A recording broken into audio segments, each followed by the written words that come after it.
day, grade 10 learners. Welcome to another day of learning opportunity. I am your teacher, Mr. Ronel Vergara, and I'll discuss to you another lesson in science which is all about plate tectonics. Today we will have a look into the interior of the Earth and the different processes that affects the Earth's surface. The Earth is divided into several layers. Here, we have the crust. It is the layer of the Earth where we live. We have the mantle and the core.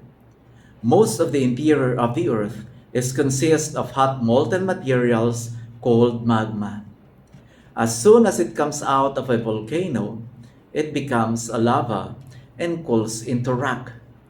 The core is consist of molten iron and nickel.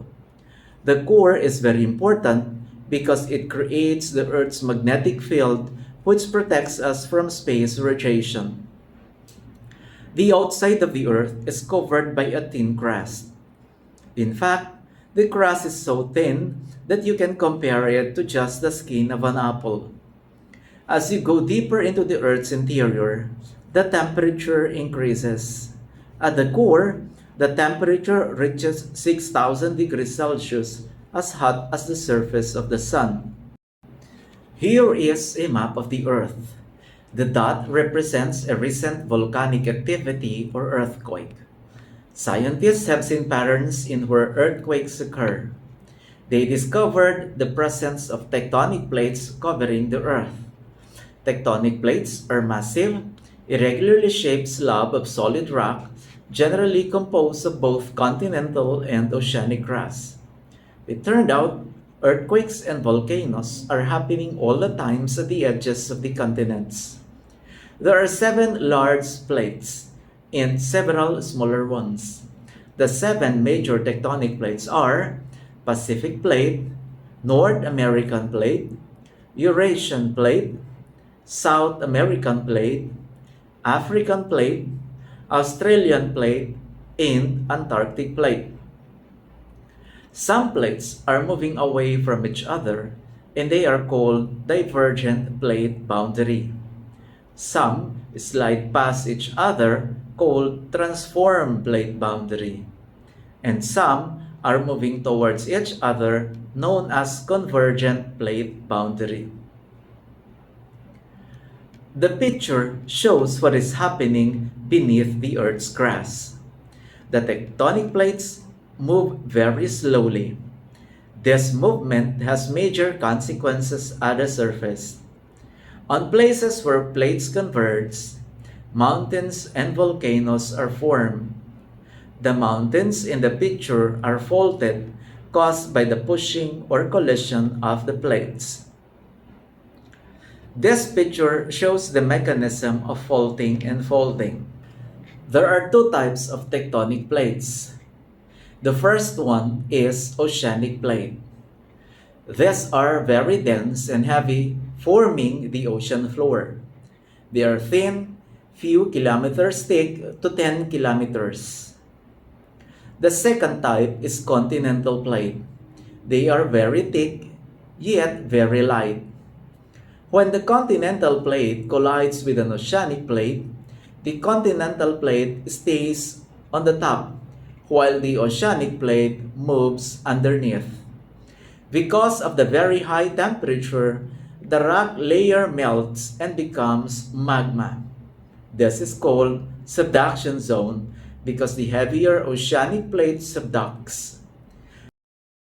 Earthquakes and volcanoes are common at the top of the subduction zone. At the middle of the Atlantic Ocean, plate actually moves away from each other. Magma rises into the seawater and solidifies, creating underwater mountains called mid-ocean ridge. Going back to the collision of the continental plate and the oceanic plate, the continental plate might develop cracks called faults, which would result to earthquake. The magma in the subduction zone rises and finds its way to the surface through the cracks, forming volcanoes. Areas surrounding volcanoes are known as fertile grounds and are ideal for planting. The heat beneath the volcanoes are also harnessed and used as geothermal energy. Volcanoes also offer magnificent views drawing tourists. Volcanic eruption also has negative effects on the lives of the people. Effects are we have the loss of life, loss of property, air pollution, water pollution, and lahars. We are done with convergent and plate boundary. So let's move on to the last type of plate boundary, which is transform plate boundary. The most famous example of this type of plate boundary is the San Andreas Fault. Here, two plates pass slide each other, creating friction and regular earthquake. Look at the picture. This farm became famous because of its moving fence. Earthquakes oftentimes result in the movement of the tectonic plates. There are two ways by which earthquake is measured. First, magnitude. The magnitude measures the energy released at the source, and this is determined through the seismograph. The second way by which earthquake is measured is through intensity. It measures the strength of shaking and is determined from the effects on people, human structures, and natural environment. Here are some pictures of the devastation of earthquakes.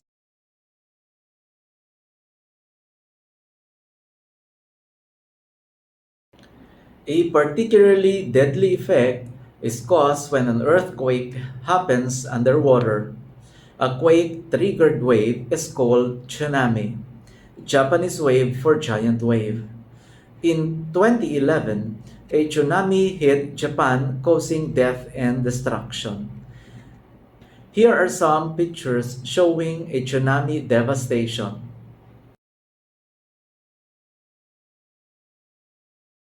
Okay, so we're done discussing the effects of earthquake, tsunami, and volcanic eruptions. So knowing then the effects of these events, for the safety of our loved ones, we need to be prepared anytime a natural phenomenon happens. So how? What's this?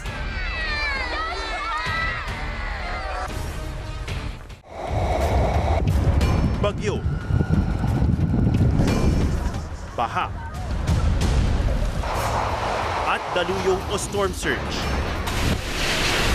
Ilan lamang yan sa mga sakuna na maaring tumama sa Pilipinas ngayong tag-ulan.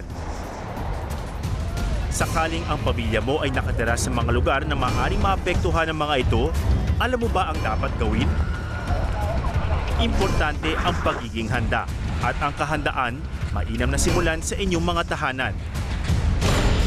Ugaliing talakayin sa inyong mga anak ang iba't ibang sakuna na maaring tumama sa bansa, lalo na kung ang inyong mga tirahan ay tinuturing na flood-prone area. Importante rin ang pagkakaroon ng family evacuation plan sakaling tumama ang disaster.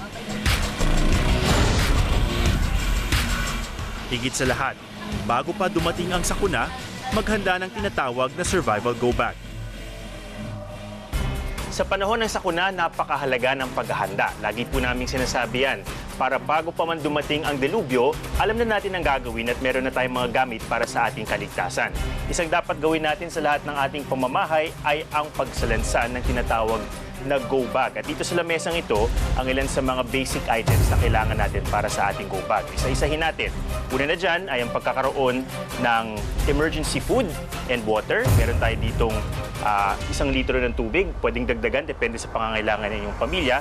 At ready-to-eat na pagkain tulad ng mga crackers at itong delata na merong easy open tab. Kailangan din natin ng ating first aid kit. Ang first aid kit naman, dapat maglaman lang ng mga essentials tulad ng bandage, meron tayong panglinis ng mga sugat, at iba pang mga pangangailangan. I-research po natin kung ano yung pangangailangan ng ating pamilya. Kailangan din natin itong mga basic multi-tool at tali. Ito po ay very useful pag kailangan natin gumawa halimbawa ng emergency shelter o may kailangan gupitin, may kailangan talian. mas giginhawa po ang inyong buhay kung meron kayong kahit maiksing piraso ng tali at meron tayong gunting, meron tayong maliit na kutsilyo at iba pang mga tools. Kailangan din po, napakahalaga, huwag nating kalimutan yung tinatawag na hygiene kit. Ang hygiene kit, basic lang naman po yan, gamit pang sipilyo, shampoo, tsaka sabon. Kailangan din po natin ang pera. Pero kung magdadala tayo ng pera, kailangan siguraduhin na ito ay merong barya. Dahil sa panahon ng emergency, baka mahirap po yung suklian kung masyadong malaki ang denomination ng inyong mga bills. Kasama na rin po dyan ang paghahanda ng ating mga ID, ayan, at iba pang mga importanteng dokumento. At importante din po ang pagdadala sa panahon ngayon ng maliit na power bank para sa ating mga device. Kasi minsan ay kailangan natin gamitin ang ating cellphone at iba pang mga electronic gadgets.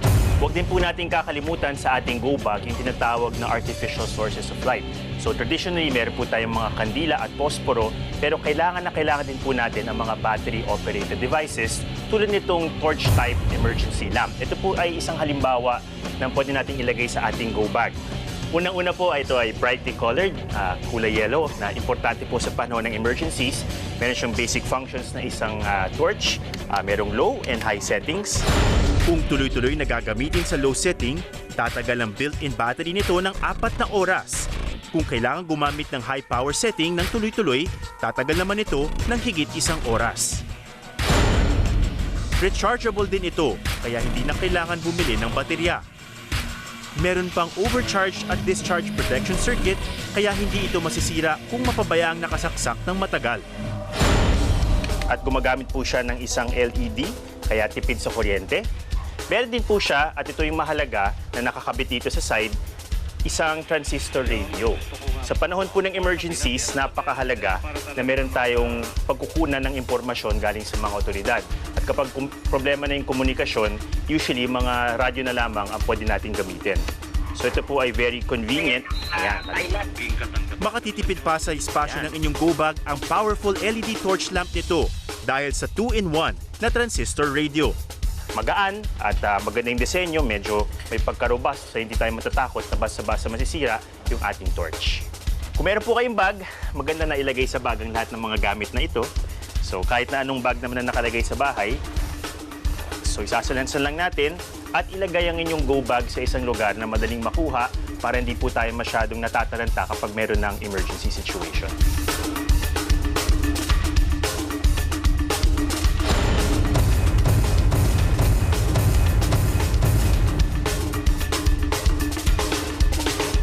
Before we end this session, may we first have a recap of some of the concepts learned. So we discussed about plate tectonics, its definitions, and the different types of tectonic plates. We also discussed the distribution of volcanoes, earthquake and mountain ranges, and of course, the effects of volcanic eruptions, earthquakes, and tsunamis. Okay, so that's all for today. Good day and keep safe, everyone.